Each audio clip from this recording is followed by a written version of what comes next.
আসসালামু আলাইকুম ওয়া রাহমাতুল্লাহি ওয়া বারাকাতুহু। লোকমান হাকিমের নাম তো শুনছেন না?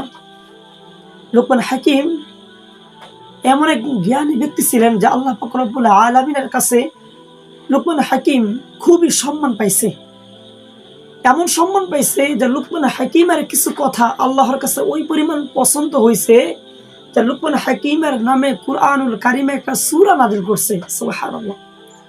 তো লোকমান হাকিম একদিন ওনার সন্তানকে পাশে বসাইয়া নসিহত করতেছে। কি নসিহত করতেছে? আল্লাহ কোরআনে সুন্দরভাবে তুলিয়ে ধরছে। আউযু বিল্লাহি মিনাশ শাইতানির রাজিম। বিসমিল্লাহির রহমানির রহিম। ইয়া বুনাইয়া আকিমিস সালাতা ওয়া'মুর বিল মা'রুফ ওয়ানহা আনিল মুনকার ওয়াসবির আলা মা আসাবাক ইন্না যালিকা মিন আজমিল উমুর। একজন দায়িত্বশীল বাবা তার সন্তানকে বলতেছে, সন্তান, হে বুনাইয়া, ইয়া বুনাইয়া, হে বেটা, হে সন্তান, হে বৎস, হে আমার ছেলে, আকিমিস সালাহ, নামাজ পড়ো। বাবা তার সন্তানকে বলছে, সন্তান, নামাজ পড়ো। ওয়া'মুর বিল মা'রুফ, সৎ কাজের আদেশ করো। বাবা তার সন্তানকে বলতেছে, সন্তান, সৎ কাজের আদেশ করো। ওয়ানহা আনিল মুনকার, অসৎ কাজ থেকে নিজেকে ফিরাও।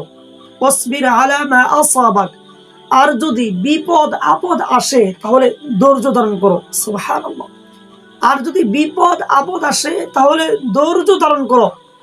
ওয়াসবির আলা মা আসাবাক ইন্না যালিকা মিন আজমিল উমুর।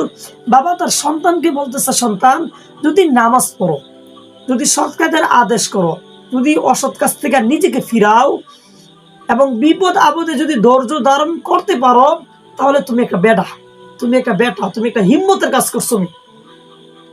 100 জন মানুষ বৈশা রয়েছে, আজান হয়েছে, তুমি 100 জন মানুষ থেকে তুমি উঠতে গিয়ে নামাজ পড়ছো, এটা হলো বেটার কাজ।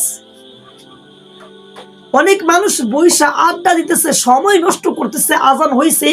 অনেক মানুষ, তুমি ইচ্ছা করলে আড্ডা দিতে পারতা, তুমি ইচ্ছা করলে সময় নষ্ট করতে পারতা, সময় নষ্ট না করিয়া আজান হয়েছে, নামাজও গেছো। এটা হলো একটা হিম্মতের কাজ, বেটার কাজ। সৎ কাজের আদেশ করো। অনেক মানুষ অন্যায় কাজ করতেছে, ওই মানুষগুলোকে সৎ কাজের আদেশ করতেছো, এটা সবাই পারে না, সবার দ্বারা হয় না। অনেকে অন্যায় কাজ করতেছে, তুমি অন্যায় কাজ না করিয়া নিজে ফিরছো এবং অন্যকে ফিরানোর চেষ্টা করছো, এটা তো সবাই পারে না। এটা তো বীর পুরুষ যারা, তারা পারে। বিপদ আইছে না, ভাঙ্গা ফিরা গেছো, কি মানে ভাঙ্গা ফিরা গেছো শেষ না, না, বিপদ আসছে, ধৈর্য ধারণ করছো, আল্লাহর উপর ভরসা করছো। কি বলছে? ইন্না যালিকা মিন আজমিল উমুর। সন্তান, এটা হলো হিম্মতের কাজ। আপনি বলেন, আপনি আপনার সন্তানকে কয়বার বলছেন নামাজের কথা? আপনি যে বাবা, আপনি যে সন্তানকে, একজন সন্তানের বাবা, আপনি আপনার কয়টা হক আদায় করছেন? আপনি সন্তানের জন্য কয়টা হক আদায় করছেন? কয়বার নামাজের কথা বলছেন?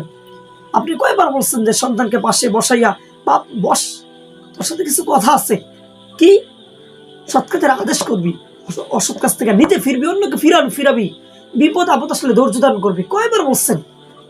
আপনি সন্তানকে কয়বার ইসলামিক মোটিভেট করছেন? তাহলে আপনি বাবার কি ভূমিকা রাখছেন? আপনি বাবার ভূমিকা রাখছেন কি?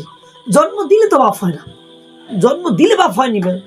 ফুটপাতে তো অনেক মানুষ জন্মগ্রহণ করে, তার বাবা মা নাই, যার বাবা মার কোনো অস্তিত্ব নেই, জন্ম দিলে তো বাপ হয় না। তাকে বলে জন্ম দেওয়ার পরে নিজের হক আদায় করে সন্তানকে ঘুরিয়ে তুলে, এটা হলো বাবা। আমি ফালতু অবস্থা। আল্লাহ আমাদেরকে কবুল করুক, আমিন।